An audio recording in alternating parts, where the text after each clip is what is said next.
मेरी पहुंच से एक दिन बाहर हो जाएंगे। मेरी पहुंच से एक दिन बाहर हो जाएंगे। छोटे पौधे पेड़ तनावर हो जाएंगे। मेरी पहुंच से एक दिन बाहर हो जाएंगे।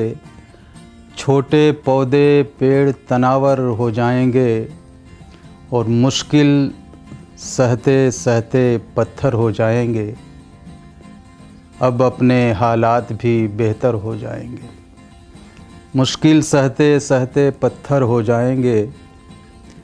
अब अपने हालात भी बेहतर हो जाएंगे और अब के अश्कों का रुख अंदर की जानिब है।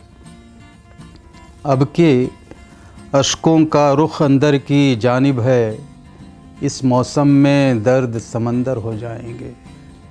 इस मौसम में दर्द समंदर हो जाएंगे और बर्फ़ पहाड़ों पर पिघली है थोड़ी थोड़ी। लगता है अब अच्छे मंज़र हो जाएंगे।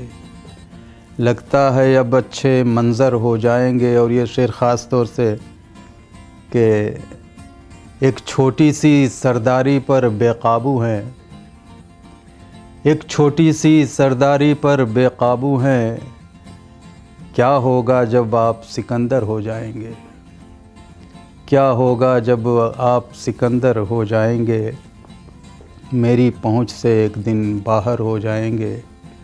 छोटे पौधे पेड़ तनावर हो जाएंगे।